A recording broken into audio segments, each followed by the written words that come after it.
Nusrat and you are watching NK Video. Friends, आज मैं लेकर आई हूँ आपके लिए कुछ मैथ्स के important questions.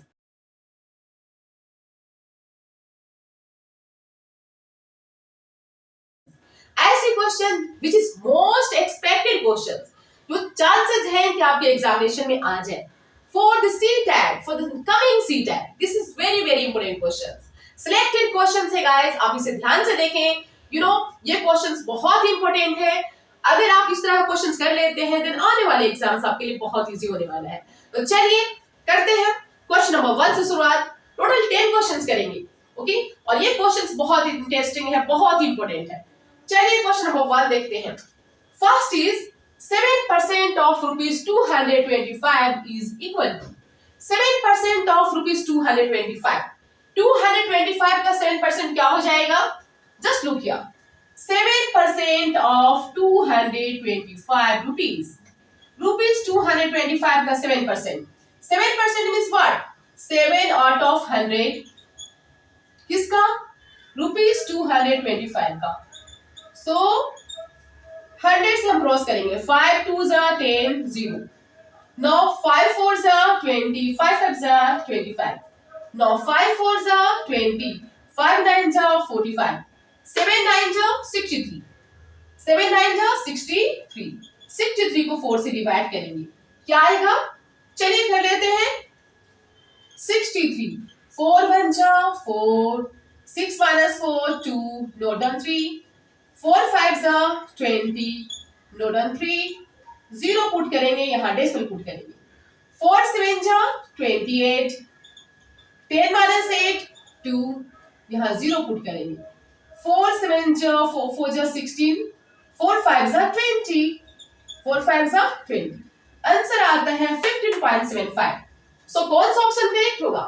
15.75. Option A no, option B no, option C no, option D क्या है? 15.75.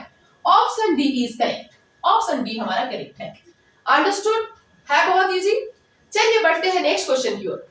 Question number 2. Find the difference of the two consecutive odd numbers. दो ऑड नंबर्स, दो लगातार आने वाले ऑड नंबर्स के बीच के डिफरेंस निकालने हैं. Two consecutive odd numbers. Odd numbers विषम संख्या, वैसे संख्या जो 2 से डिविजिबल नहीं हो, वैसे संख्या जिसके लास्ट में क्या आता हो? 1 3 5 7 5. This is called odd number. ऐसे हम नंबर्स को कहते हैं ऑड नंबर्स. और वैसे नंबर जिसके लास्ट में आते हैं 0 2 4 6 और 8, ऐसे नंबर्स को हम कहते हैं इवन नंबर. इवन नंबर, सम संख्या विषम संख्या, even numbers. Even numbers. Odd number विषम संख्या, ये है इवन नंबर सम संख्या. जो 2 से डिविजिबल ना हो, ऑड नंबर. जो 2 से डिवाइड हो जाए उसे इवन नंबर कहते हैं. क्वेश्चन कहते हैं कि दो लगातार आने वाले ऑड नंबर के बीच के डिफरेंस क्या होगा? दो लगातार आने वाले ऑड नंबर क्या क्या है? 1 है 2 है ऑड नंबर. क्या 2 किसी से डिविजिबल नहीं है? 2 इज डिविजिबल बाय 2. 2 क्या ऑड नंबर है? नो. ऑड नंबर उसे कहते हैं जिसके लास्ट में 1 3 5 7 हो. सो 3 हमारा ऑड नंबर है. इट मींस लगातार आने वाले यहाँ पे दो ऑड नंबर है. या और भी ले सकते हैं. 5 3 भी हमारे लगातार, 3 5 भी हमारे लगातार आने वाले. 5 7 भी लगातार आते हैं, ओके. 7 9 भी लगातार आते हैं, लाइक दिस. और इसमें 9 भी ऐड होगा, 9 भी, ओके. सो इन दोनों नंबर्स के बीच में लगातार जो आने वाले ऑड नंबर्स हैं, इन दो ऑड नंबर्स के बीच की डिफरेंस कितनी है? 3 में से 1 माइनस करेंगे, करके देख रहे हैं. 3 - 1 2. 5 में से 3 माइनस करेंगे, क्या आएगा? 2. 7 में से 5 माइनस करेंगे 2. 9 में से 7 माइनस करेंगे 2. इट मींस दो लगातार आने वाले ऑड नंबर्स के बीच के डिफरेंस कितनी है? 2 है. सो कौन सा ऑप्शन करेक्ट होगा? Option A. दो लगातार आने वाले कॉन्सेक्यूटिव ऑड नंबर्स के बीच के डिफरेंस कितने हैं? देन 2 है. So this is totally correct. Option A हमारा करेक्ट है. आप चेक कीजिए आपका कौन सा ऑप्शन करेक्ट है. चलिए बढ़ते हैं क्वेश्चन नंबर 3 की ओर. चलिए फ्रेंड देखते हैं क्वेश्चन नंबर 3. क्वेश्चन नंबर 3 कहता क्या है? What will be the sum of 101, 102, 103 to 200? ये AP है फ्रेंड। क्वेश्चन कहता है कि ये जो AP गिवन है अरिथमेटिक प्रोग्रेशन समांतर श्रेणी का जो क्वेश्चंस गिवन है जो लगातार सीरीज में है 101, 102, 103, 104, 105 से लेकर 200 तक इस नंबर का टोटल 101 से जो 200 तक जो नंबर है उस नंबर का सम क्या होगा, योग क्या होगा। 101 से लेकर 200 तक लगातार जो नंबर आ रहे हैं उन नंबर का योग क्या होगा, सम क्या होगा। देन फ्रेंड्स मैं बताना चाहूंगी that it is totally based on arithmetic progression. ये समांतर श्रेणी का क्वेश्चन है, बहुत ही इजी वे में हम इसे कर सकते हैं। हमें कुछ टिप्स और ट्रिक्स को फॉलो करने होंगे।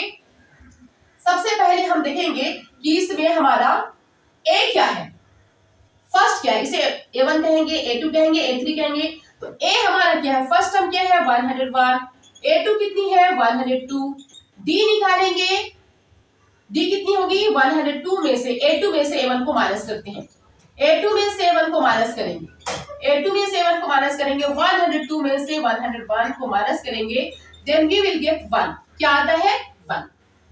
सम निकालने के लिए हमें चाहिए नंबर, टोटल नंबर हमें पता नहीं है कितने नंबर है, 101 से 200 तक कितने नंबर्स आते हैं। देन सबसे पहले हमें n निकालना है, लास्ट टर्म हमें पता है an, लास्ट टर्म गिवन है, an मींस लास्ट टर्म कितनी है 200, ये सब गिवन है। अब हमें n निकालने के लिए ये फार्मूला अप्लाई करना होगा, an equals to a plus n minus 1 into d। चलिए a की वैल्यू कितनी है 101 प्लस n माइनस 1, n हमें नहीं पता, सो n माइनस 1 इंटू d कितनी है 1 और an कितनी है, लास्ट वाली टर्म कितनी है 200। इसे हम as it is note down करेंगे। चलिए आगे के स्टेप हम करते हैं, 200 101 प्लस 200 को एज इट इज यहाँ पे नोट डाउन कर लेते हैं, 101 as it is n minus 1 को n से मल्टीप्लाई करेंगे n आएगा प्लस n एंड 1 1 जा 1 माइनस 1 मल्टीप्लाई है ना, d की वैल्यू है यहाँ पे 1, मल्टीप्लाई करेंगे n माइनस 1 को n 1 से मल्टीप्लाई करेंगे तो हमारे क्या आएगा n माइनस 1। ये नंबर को एक साथ पुट करेंगे, 200 में से 101 को माइनस करेंगे, बच जाएगा n माइनस 1। 200 में से जब 1 माइनस करेंगे, 101 माइनस करेंगे, 0 में से 1 माइनस करेंगे, मींस 10 में से माइनस करेंगे आएगा 9 और ये है 9 99 इक्वल्स टू n माइनस 1। अब हम इस 1 को यहाँ शिफ्ट करेंगे, then 99 plus 1 equals to n। n की वैल्यू हमें मिल जाती है 100। n की वैल्यू कितनी मिल जाती है 100, n की वैल्यू मिल जाती है हमें 100। अब हमें सम निकालने हैं, सम के लिए हमारे पास फार्मूला है Sn equals to Sn equal to n by 2 into a plus l। l को हम कहते हैं an, लास्ट टर्म हम an भी कर सकते हैं। चलिए यहाँ पे कर लेते हैं, Sn कितनी है हमें निकालनी है, Sn n कितनी है, टोटल नंबर हमारा कितना है 100, ओके बाय 2, a कितनी है 101 प्लस an, लास्ट टर्म कितना है हमारा, लास्ट टर्म हमारा 200 है तो 200 कर लेंगे, 900 को 2 से डिवाइड करेंगे 50 आ जाता है, 50 इंटू 101 एंड 200 को ऐड करते हैं, देन क्या आएगा 301 में हम 5 मल्टीप्लाई कर लेते हैं, 50 5 1 जा 5, 5 0 जा 0, 5 3 जा 15 और एक 0 यहाँ पुट करेंगे 1550। तो देखेंगे कौन सा ऑप्शन हमारा करेक्ट है, 1550। ऑप्शन ए बी ये रॉन्ग है, ये रॉन्ग है, सी ऑप्शन करेक्ट है, 1550 हमारे क्या आता है सी। कैसे किए फ्रेंड, सबसे पहले हम n निकालने के लिए ये फार्मूला अप्लाई करेंगे, n equals to a plus n minus 1 into d। जब हमें n की वैल्यू मिल जाती है देन ये फार्मूला पुट करते हैं, Sn equals to n by 2 into a plus an और इस फार्मूला पे हम ये वैल्यूज निकाल लेते हैं। अंडरस्टूड, आई बात समझ में। क्वेश्चन नंबर 4 क्या कहता है, which of the following fraction is greater, इनमें से कौन सा फ्रैक्शन है जो ग्रेटर है, 7 by 12, 11 by 16, 12 by 17, 31 by 36। जब हमारे पास डिनोमिनेटर सेम होते हैं तो हमें पता होता है, हम डिनोमिनेटर को देख के बता सकते हैं, मींस लाइक फ्रैक्शन होते हैं, हमारे लिए इजी हो जाता है करना कि कौन ग्रेटर है कौन स्मॉलर है। लेकिन जब फ्रैक्शन में डिनोमिनेटर डिफरेंट हो, थोड़ी सी कॉम्प्लिकेशंस आ जाती हैं, कैसे करें, बट डोंट वरी बहुत इजी ट्रिक बताने वाली हूँ, कैसे करें। इनमें से कौन सा नंबर, कौन सा फ्रैक्शन ग्रेटर है। ऐसा करने के लिए सबसे पहले हम चेक करेंगे न्यूमरेटर और डिनोमिनेटर में क्या डिफरेंस है। 7/12 न्यूमरेटर क्या है इसमें 7, डिनोमिनेटर कितनी है D12 है। तो सभी के न्यूमरेटर और डिनोमिनेटर के बीच का डिफरेंस निकालेंगे। 12 में से माइनस करेंगे 7, 12 में से 7 माइनस करेंगे, 16 में से 11 माइनस करेंगे, 17 में से 12 माइनस करेंगे, 36 में से 31 माइनस करेंगे। माइनस करके देखते हैं क्या आता है। 12 minus 7 5, 16 minus 11 5, 17 minus 12 5, 36 minus 31 5। सभी में सेम डिफरेंसेस है, दैट इज 5। 5 का अंतर आता है। जब ये 5 का अंतर आता है तो हमारे लिए बहुत इजी हो गया, हमें कुछ करने की जरूरत नहीं है। डिनोमिनेटर जब मींस दोनों का डिफरेंस, न्यूमरेटर और डिनोमिनेटर का डिफरेंस अगर सेम हो तो हमें अब ये देखना होगा इसमें से ग्रेटर न्यूमरेटर कौन सा है, कौन सा ऐसा नंबर है जिसका न्यूमरेटर बड़ा है। न्यूमरेटर 7, 11, 12, 31, सबसे बड़ा न्यूमरेटर कौन सा है 31 वाला है, ये बड़ा है। तो सिंपली आंखें बंद कीजिए और जिसका न्यूमरेटर सबसे बड़ा है ओके उस पर टिक करें।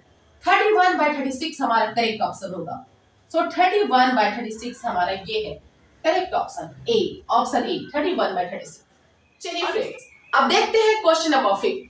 क्वेश्चन नंबर 5 और क्वेश्चन नंबर 6 ये मैथ्स पेडागोजी पे बेस्ट है। चलिए आप ही टेस्ट लीजिए, मींस अपना टेस्ट लीजिए, सेल्फ टेस्ट लीजिए कितने क्वेश्चंस करेक्ट होते हैं। Question number 5 okay means out of 10 आप अपना बना लें कि कितने क्वेश्चंस 10 में से कितने क्वेश्चंस आपके करेक्ट आते हैं ओके। तो चलिए क्वेश्चन नंबर 5 देखते हैं। Which one of these is a teacher centred method. In option में से कौन सा ऑप्शन टीचर सेंटर्ड मेथड है कि इनमें से कौन सा ऑप्शन है जो टोटली टीचर सेंटर्ड है ओके शिक्षक पे केंद्रित है ओके। फर्स्ट है lecture cum demonstration method, laboratory method, project method, none of this. Then lecture cum demonstration method में बेसिकली होता क्या है। लेक्चर कम डेमोन्स्ट्रेशन मेथड में टीचर जो होते हैं वो लेक्चर देते हैं, बच्चे चुपचाप से बैठकर सुनते हैं, ये टोटली टीचर सेंटर्ड होता है राइट ना। और लेबोरेटरी मेथड में बच्चे इन्वॉल्व होते हैं, ये नहीं होगा। प्रोजेक्ट मेथड में बच्चे इन्वॉल्व होते हैं, ये भी नहीं होगा। नन ऑफ दिस भी नहीं होगा। This is correct lecture cum demonstration method. इस मेथड में टोटली टीचर पे ही सेंटर होती है, टीचर कंप्लीटली अपने तरफ से लेक्चर देते जाते हैं और बच्चे उस लेक्चर को सुनते रहते हैं। तो ये टीचर सेंटर्ड मेथड है, lecture cum demonstration method. Understood. चलिए बढ़ते हैं नेक्स्ट क्वेश्चन की ओर। Question number 6 according to Herbert Spencer method of teaching should be based on principle. Herbert Spencer जो कि एक ग्रेट साइकोलॉजिस्ट हैं, उनके अकॉर्डिंग टीचिंग की जो मेथड होनी चाहिए किस प्रिंसिपल पे बेस्ड होना चाहिए। टोटल 4 ऑप्शंस है, किस प्रिंसिपल पे बेस्ड होना चाहिए। ये 4 ऑप्शन में से एक ऑप्शन आपको बतानी है। From direct to indirect, direct से बच्चों को इनडायरेक्ट की तरफ ले जाना चाहिए। From known to unknown, known से जो बच्चे जानते हैं जो उनके ज्ञान है पहले से पता है उससे वो अननोन की तरफ जाएंगे, ये मेथड फॉलो करना चाहिए। From definite to indefinite, definite से इनडिफिनिट की तरफ लेकर जाना ओके। डिफिनिट होती जो फिक्स होती उसे अनफिक्स की तरफ लेकर जाना। ऑल ऑफ दिस या इनमें से सभी। डायरेक्ट टू इनडायरेक्ट, डायरेक्ट से इनडायरेक्ट लेकर जाना बच्चों को। इनडायरेक्ट यस डायरेक्ट से इनडायरेक्ट लेकर जाएंगे बच्चों को। इनडायरेक्टली हम बच्चों को कन्विंस नहीं कर सकते ओके, उन्हें डायरेक्टली पहले कन्विंस करेंगे उसके बाद इनडायरेक्ट की तरफ लेकर जाएंगे, ये करेक्ट है। फ्रॉम नॉन टू अननोन, बच्चों को जो पहले से नॉलेज होती है पहले हमें उसे पूछना चाहिए, नॉन से अननोन की तरफ लेकर जाना चाहिए। फॉर एग्जाम्पल बच्चों को सबसे पहले गिनती की नॉलेज होनी चाहिए, काउंटिंग आनी चाहिए, एडिशन आना चाहिए, सब्ट्रैक्शन आना चाहिए, मल्टीप्लिकेशन आना चाहिए। देन हम उसे डिवीजन की ओर लेकर जाएंगे। ऐसा तो नहीं कि बच्चों को डायरेक्टली आप डिवीजन सिखा देंगे, नहीं ना। तो पहले बच्चों को नॉन से अननोन की तरफ लेकर जाना चाहिए राइट। ये मेथड भी बिल्कुल करेक्ट है। नेक्स्ट है फ्रॉम डिफिनिट टू इंडिफिनिट, ये भी करेक्ट है। All of this yes it means हमारा आंसर ऑल ऑफ दिस पे आएगा, सारे के सारे मेथड यहाँ पे करेक्ट है ओके। सो फ्रेंड्स देखते हैं क्वेश्चन नंबर 7 क्या कहते हैं। क्वेश्चन नंबर 7 कहते हैं in a school there are 1000 students. If 15% like tennis, 10% likes badminton and then rest students like other games, find the number of students liking other games. Okay, question को समझिए। Question कहता है कि total 1000 students हैं, 1000 में से 15% tennis पसंद करते हैं, 10% बैडमिंटन पसंद करते हैं, देन जो रेस्ट परसेंटेज बचे वो बच्चे अदर गेम्स पसंद करते हैं। देन हमें other percentage means other games like करने वाले बच्चों की संख्या फॉरवर्ड करनी है। हमें फॉरवर्ड करने हैं, हमें बताने हैं कि उन बच्चों की संख्या कितने हैं 1000 में से जो टेनिस और बैडमिंटन के अलावा दूसरे गेम्स को लाइक करते हैं। तो कैसे करेंगे? टोटल पता है, टोटल 100 की परसेंटेज होती है, यस और नो? 100 में से 15 और 10% हमारे बैडमिंटन और टेनिस वाले आते हैं, जो बच गए वो हो गए हमारे अदर गेम्स वाले। ओके, चलिए टोटल कर लेते हैं। सबसे पहले देखेंगे टोटल स्टूडेंट्स कितने हैं। टोटल स्टूडेंट्स कितने हैं? टोटल स्टूडेंट्स कितनी है? 1000। ओके, परसेंटेज ऑफ स्टूडेंट्स, उन स्टूडेंट्स के परसेंटेज लाइकिंग अदर गेम्स, जो दूसरे गेम पसंद करते हैं, लाइकिंग अदर गेम्स, जो दूसरे गेम पसंद करते हैं, then that is equal to what? Total 100 पर की परसेंटेज होती है।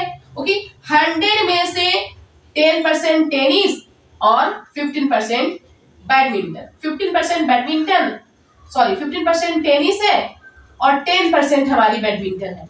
बाकी जो हमारे बच गए ये हो गए हमारे अदर गेम्स। तो हम क्या करेंगे, 100 में से ये 15 और 10 को माइनस कर लेंगे।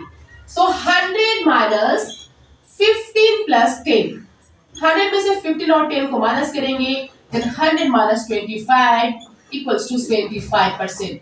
25% बच्चे अदर गेम्स पसंद करते हैं, maybe football, maybe cricket. So ये 25% कितने स्टूडेंट्स के बराबर होगा?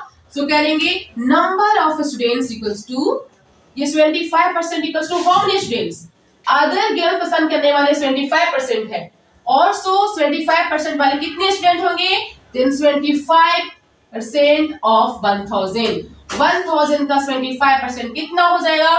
क्योंकि टोटल 1000 है, 1000 का 25% कितना होता है? then 25 by 100 into 1000। 20 क्रॉस 25 को 10 से मल्टीप्लाई करेंगे 750। 750 स्टूडेंट्स ऐसे हैं जिन्हें अदर गेम्स पसंद है। सो 750 करेक्ट ऑप्शन होगा। 750 कौन सा है? Option A. फ्रेंड्स, क्या ये क्वेश्चन आपको समझ में आया? है बहुत इजी। यस, इस तरह के क्वेश्चन जनरली पूछे जाते हैं। मे बी 20% बैडमिंटन, 40% मींस अलग अलग म्यूजिक में भी पूछे जा सकते हैं, सीजन में भी पूछे जा सकते हैं, फ्लेवर से रिलेटेड क्वेश्चंस आते हैं। लेकिन इसी तरह से बनाने हैं। टोटल 100 में से उन परसेंटेज को माइनस करेंगे, रिमेनिंग परसेंट मिल जाएगा। रिमेनिंग परसेंटेज को हम जितने जो गिवन है उससे हम निकाल लेंगे, कैलकुलेट कर लेंगे, राइट? ये रहा option, that is 750 student. I hope that आपको ये क्वेश्चन बहुत अच्छे ढंग से समझ में आ गया होगा। चलिए बढ़ते हैं नेक्स्ट क्वेश्चन की ओर। फ्रेंड्स, देखते हैं क्वेश्चन नंबर 8 क्या कहता है। क्वेश्चन नंबर 8 कहते हैं 20 पैसे ऑफ ₹5 इज इक्वल टू, ₹5 का 20%, ₹5 का 20 पैसे कितना परसेंट होगा? ₹5 का 20 पैसे कितने परसेंट का बराबर होगा?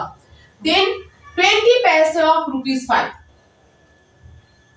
20 पैसे ऑफ ₹5, 20 पैसे ऑफ ₹5, 20 पैसे ऑफ ₹5, 20 पैसे एंड ₹5 इनटू परसेंटेज। हमें परसेंटेज बनाना है तो परसेंटेज से मल्टीप्लाई करेंगे, लेकिन इन दोनों की यूनिट सेम होना चाहिए। ये रुपीस में है, ये पैसे में है। हम क्या करेंगे, 20 पैसे को एज इट इज रख देते हैं और ₹5 को हम चेंज करते हैं पैसे में। 5 रुपीस में कितने पैसे? 1 रुपी में 100 पैसे, 1 रुपी इक्वल टू 100 पैसे। देन 5 रुपीस में कितने पैसे? 500 पैसे, 100 से मल्टीप्लाई करेंगे 500 पैसे, और हमें कन्वर्ट करने हैं परसेंटेज में, सो मल्टीप्लाई करेंगे 100 से। 20 क्रॉस 5 1 जा 5, 5 4 जा 20। कितने परसेंट हमें मिल जाता है? 20 पैसे ₹5 का कितना परसेंट है? 4%।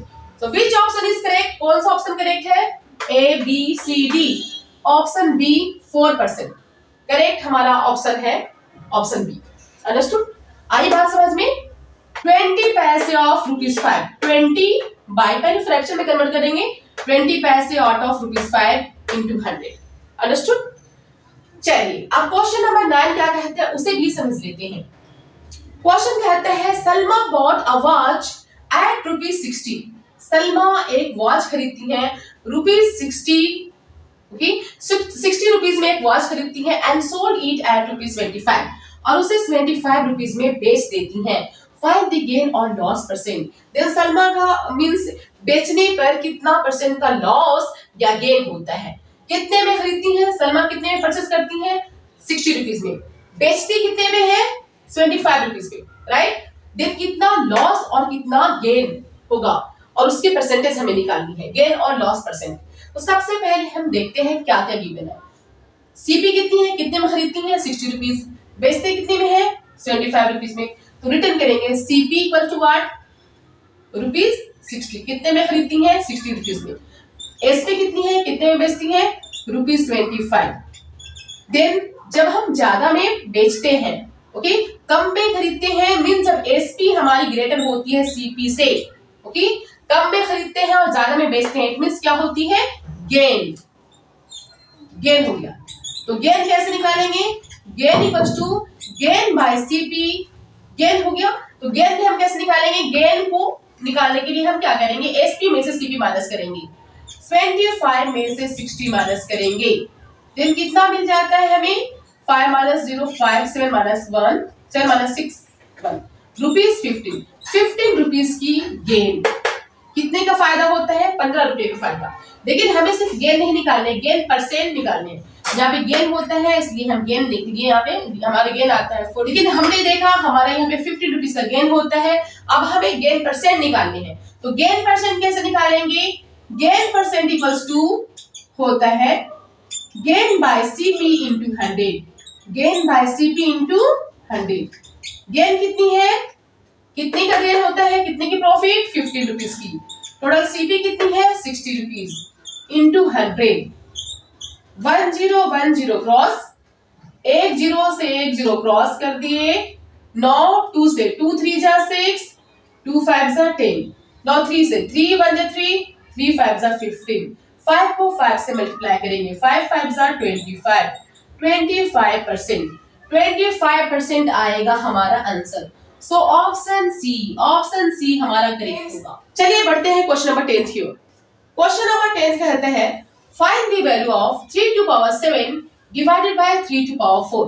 Okay, 3 to power 7 divided by 3 to power 4, इसकी वैल्यू हमें निकालनी है। 3 to power 7 divided by 3 to power 4 कैसे करें? ऑप्शन 4 हमारे पास गिवन है। विच ऑप्शन इज करेक्ट? 4 में से कौन सा ऑप्शन करेक्ट होगा? चलिए देखते हैं। 3 to power 7 divided by 3 to power 4।